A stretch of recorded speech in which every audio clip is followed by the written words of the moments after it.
मुर्शिदाबाद जिले में स्थित शमशेरगंज में वक्फ कानून को लेकर हुए हिंसा के बाद स्थिति धीरे धीरे सामान्य हो रही है। आपको बता दें कि सोमवार सुबह से ही व्यापारियों ने क्षेत्र में बाजार, दुकानें और स्टॉल खोलना शुरू कर दिया है। उनका दावा है कि पुलिस प्रशासन और केंद्रीय बल के जवान रूट मार्च कर रहे हैं, जिससे दहशत दूर हो रहा है और क्षेत्र में स्थिति सामान्य हो रही है। हालांकि रविवार से ही हजारों लोग दहशत के कारण क्षेत्र से भाग गए हैं और मालदा के शरणार्थी शिविरों या झारखंड में रिश्तेदारों के घरों में शरण ले रहे हैं। यहां तक कि प्रशासन भी उन्हें उनके घर वापस भेजने का प्रयास कर रही है। इस विषय में जंगीपुर पुलिस अधीक्षक आनंद रॉय ने अपने वक्तव्य रखे।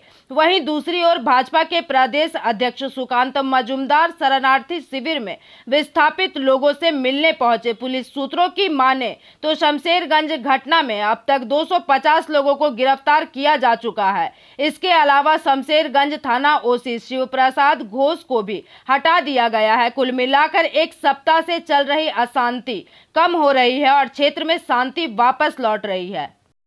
ধুলিয়ানের এখন অবস্থা কি, কতটা শান্ত? শান্ত আছে, খুব ভালো আছে।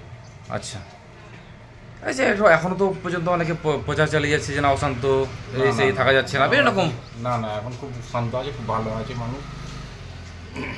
ছন্দে ফিরে আসছে স্বাভাবিক। হ্যাঁ, স্বাভাবিক ফিরে আসছে। আপনারা দোকানপাট খুলতে পেরেছেন? হ্যাঁ, দোকানপাট খুলতে পেরেছি, কোনো অসুবিধা নেই এখন। আপনার নাম? আপনার মোহাম্মদ জিয়াউল হক। আপনার দোকানের নাম? মেডিকেয়ার। কি পরিস্থিতি এখন বললেন? যদি খুব ভালো পরিস্থিতি, খুব শান্ত, কোনো রকম অশান্তি নাই এবং সব কিছু ভালোভাবে চলছে। লোকজন বাজারে আসছে, ওষুধপত্র কিনছে। এই তো ভয়ের যে একটা বাতাবরণ ছিল সেটা নাই, একদম পরিষ্কার।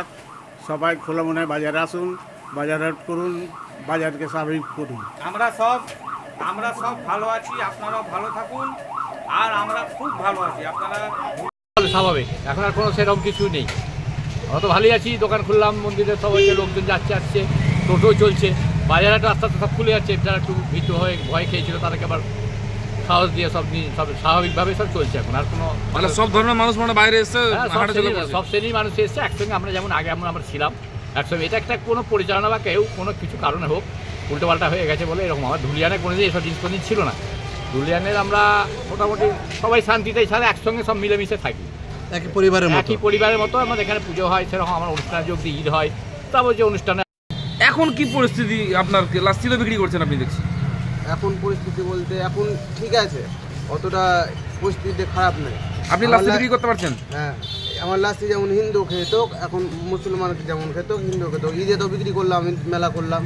ঈদের পরে মেলা টেলা করার পর ভালোই ছিলাম। রামনবমী তো বিক্রি করেছেন? হ্যাঁ, রামনবমীতে বিক্রি করি। রামনবমীর দিন বিক্রি করা যায়। ঈদে আপনি লাস্টি বিক্রি করেছেন? ঈদের লাস্টি প্রতি বছরই করি। ভালো বিক্রি হয়েছে? ভালো বিক্রি মানে কি, ওখানে আমাদের ধুলিয়ানে এটা কোনোদিনই হয়নি। আমার বাপ দাদার আমলতে কোনোদিনও শুনিনি যে ধুলিয়ানে এরকম পরিস্থিতি। আমাদের বাড়ির পাশের লোক এসে বলেছে সব যে থাকো তোমরা সব একসাথে থাকো। ধুলিয়ান নিয়ে এই যে একটা প্রচার চলছে চতুর্দিকে, এই যে এত বড় একটা ঘটনা ঘটলো, এতে কি কার মানে সব পক্ষই তো ক্ষতিগ্রস্ত? কি বলবেন বিষয়ে এখন কি পরিস্থিতি? আমি একটা কথাই বলবো, গুজবে কান দেবেন না, গুজব ছড়াবেন না, শান্তি শৃঙ্খলা বজায় রাখুন। এখন কি পরিস্থিতি?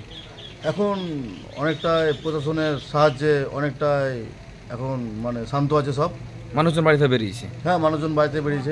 বাজারের জন্য কি কি ব্যবস্থা নিচ্ছেন প্রশাসন তরফ থেকে? 17 নম্বর ওয়ার্ড থেকে অনেক ফ্যামিলি সকাল থেকে চলে যাচ্ছে। 17 নম্বর ওয়ার্ড রায়গঞ্জ, যেটা ওখান থেকে অনেক ফ্যামিলি সকাল থেকে যেতে আমরা দেখেছি। আপনি নিজে কি দেখেছেন? আমরা সেটা আপনি দেখেছেন, আপনি বলছেন, আমরা ভেরিফাই করব। আমাদের কাছে এরকম কোনো খবর নেই।